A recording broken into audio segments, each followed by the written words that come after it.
Estoy leyendo el libro de Bárbara Oakley, de Abre tu mente, que es experta en aprender a aprender. De hecho, habla mucho de técnicas de estudio. Recomiendo que le echéis un vistazo a su charla en aprendizajes BBVA. Está bastante bien, aunque, bueno, de técnicas de estudio habla solo un ratito. Entonces, del último libro, bueno, de uno de los últimos libros, porque es un libro de 2014, he extraído 10 reglas para estudiar mejor. Y creo que estas 10 reglas, creo no, sé que estas 10 reglas te van a ayudar a opositar mejor e incluso a llevar al aula tus enseñanzas para que tu alumnado recuerde mucho más y se dé ese aprendizaje profundo, ese aprendizaje con transferencia. Así que vamos con esas 10 reglas. Vamos con la primera. Usa la práctica de recuperación. Usa el recuerdo activo. Después de leer una página, después de estudiar un tema, si te toca estudiar 2 epígrafes, intenta reservar tiempo en ese día o si quieres en el día siguiente a intentar evocar lo aprendido. La capacidad de recordar las ideas sin material delante, lo que nos hace es que las generamos nosotros mismos y que estructuremos mejor ese conocimiento. Solo sabiendo eso, os digo, y se han hecho muchas revisiones al respecto, que estéis utilizando una de las técnicas de estudio que mejor funcionan. Segundo consejo es que te pruebes a ti mismo, bien mediante flashcards, bien mediante exámenes, bien mediante simulacros, pero te tienes que probar de forma recurrente. Hace poquito me acabé de leer el libro de evaluación formativa y tras muchos estudios se ha visto que cuantas más pruebas se hacen a nuestro alumnado, más van a aprender. Pero ojo, pruebas que les ayuden a evocar lo aprendido e intentar evitar ese conocimiento factual y esa definición. Y esto enfocado a la oposición es lo mismo. Pruébate cada X tiempo a intentar decir el temario, a hacer mini simulacros, a hacer simulacros. Si tienes un caso práctico, si tienes una unidad didáctica muy complicada, lo que nos dice la autora es que fragmentes ese problema. Intentes primero conocer la estructura de la unidad didáctica, intentes conocer cómo funciona la nueva legislación, intentes conocer tu propuesta práctica e incluso te recomiendo ese diseño inverso, que empieces por el producto final y luego vayas hacia atrás y construyas los objetivos y demás. Pero de verdad, no hace falta que cuando te enfrentas a un problema, cuando te enfrentes a un supuesto práctico, sobre todo al principio, lo hagas si no lo entiendes al 100%. Puedes hacer una parte y poco a poco ir entendiendo la globalidad. Así que date tiempo, coge esa inercia y practica de forma recurrente. Cuarto consejo es que separes la repetición. ¿A qué me refiero? Que repartas el aprendizaje de cualquier tema un poco todos los días. Es mucho más efectivo para retener a largo plazo, es mucho más efectivo para retener a largo plazo que dividas el tema en 5 o 6 días a intentar memorizártelo todo en 2 días. Esto se llama la práctica espaciada y está de sobra comprobada.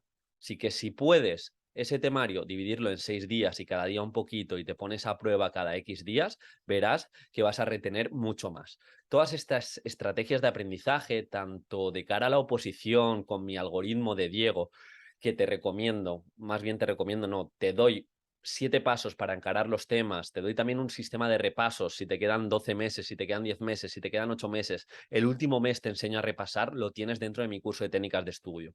Justo esta semana hemos mejorado el módulo de planificación si estás trabajando, así que de esta forma, pues también para que no tomes decisiones, te puedas organizar y desde esa organización utilices técnicas de estudio. Échale un vistazo, preparador EduFis, son los últimos días que va a tener un precio tan reducido y acceso de por vida, así que échale ese vistazo que creo que merece mucho la pena. Otro consejo que se ha visto es que dentro de esa práctica espaciada, cuando divides el tema, cuando divides tu práctica, necesitas tomarte descansos. En ocasiones esa epifanía, esa creatividad, esa vuelta de rosca, esa, digamos, que de repente comprendes lo que estás estudiando, se da en el descanso, cuando tu cerebro está más relajado. Así que dentro de tu planificación has de tener en cuenta tanto los descansos en las sesiones de estudio de 1 hora, 2 horas, 3 horas. De nada sirve que te pongas 3 horas con foco absoluto porque va a ir en detrimento tu rendimiento conforme pase el tiempo. Más vale sesiones de 50 minutos, 10 de descanso, 1 hora, 15 minutos de descanso. Vas a aprender mejor a largo plazo. Pero lo dicho, que te tomes descansos. Cuando te sientas frustrado, Cuando veas que ya no puedes más, conócete como estudiante y en relación a esto, planifícate. Algo también muy importante es que utilices la interrogación elaborativa para que se dé ese esfuerzo cognitivo. Las técnicas de estudio no son, por así decirlo, intuitivas. Las buenas estrategias de aprendizaje no son intuitivas, porque en el colegio nos enseñan que estudiar es leer, releer, hacer esquemas, subrayar y ya está. Pues no funciona así.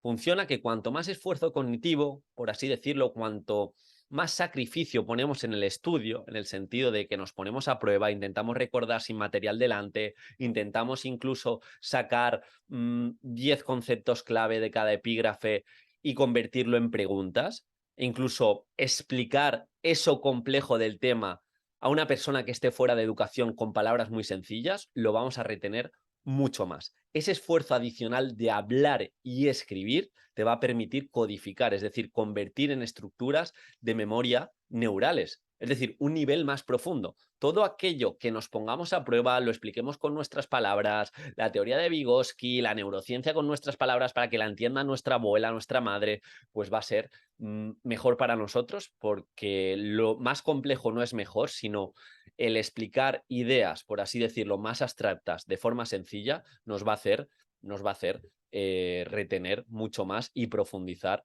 en el aprendizaje. Otro consejo que nos dice la autora Bárbara es que nos concentremos, que desactives por completo los pitidos, las alarmas, los teléfonos, las tablets, que desactives absolutamente todo y te hagas un máster, te hagas una máster en una única tarea.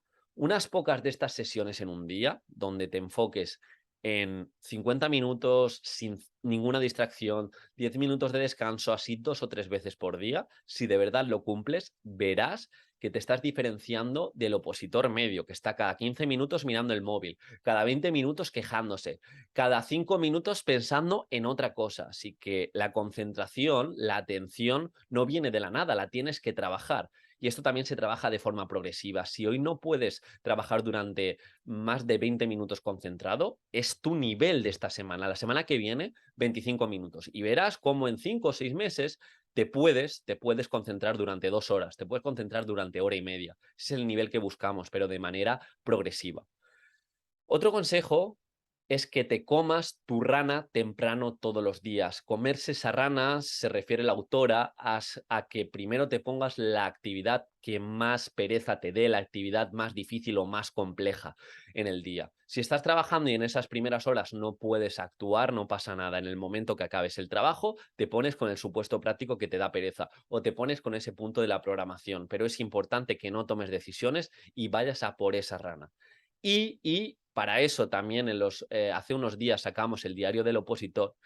Creo que te tienes que comprometer contigo mismo para no errar 2 veces. Esto es importante porque los humanos somos los únicos seres, por así decirlo, que erramos o fracasamos una vez tras otra, porque no tenemos ese apartado de tranquilidad y de reflexión. Así que si te comprometes en no cometer el mismo error más de 2 veces o más de una vez, puedes empezar más de 2 veces al principio que estás un poco aletargado, perdón, pero yo te recomiendo que no cometas ese error muchas veces. Y si puede ser una vez y ya está, genial. Me refiero a te planificas y te pones que haces un supuesto práctico. No lo has hecho esa semana porque lo has procrastinado y te cuesta mucho, perfecto. La segunda semana no vas a cometer ese error de no hacerlo. Si te has sobreestimado y te has puesto en una semana a estudiar 3 temas, repasar otros 3 temas, hacer 3 simulacros, la segunda semana, por favor, sé flexible y más bien planifícate en consecuencia a lo que puedes hacer. Así que creo que es un principio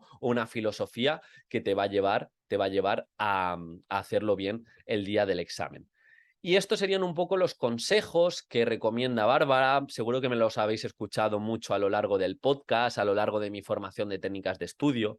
En definitiva, si lo tuviera que reducir a una frase, es que te planifiques conociéndote, que no empieces la casa por el tejado intentando estudiar muchas horas, sino más vale pocas horas y mejor es mejor, con técnicas de estudio, con organización, con concentración, con foco asesino y poquito a poco teniendo en cuenta el descanso, durmiendo bien para que ese aprendizaje se consolide y todo lo que vayas aprendiendo, que le busques una transferencia o le o le busques una explicación al prójimo, una explicación a tu grupo de opositores, una explicación incluso a tus alumnos. Así que utiliza estrategias de aprendizaje, échale un vistazo al curso de técnicas de estudio, porque el módulo de planificación, el módulo de da clase memorable y el módulo del algoritmo a la hora de estudiar el tema creo que ya merece la pena todo el curso. Aparte tiene las 12 técnicas de estudio que más evidencia científica tienen y sobre todo cómo llevarlas a la práctica con ejemplos de, imagínate, te tienes que aprender las competencias clave, pues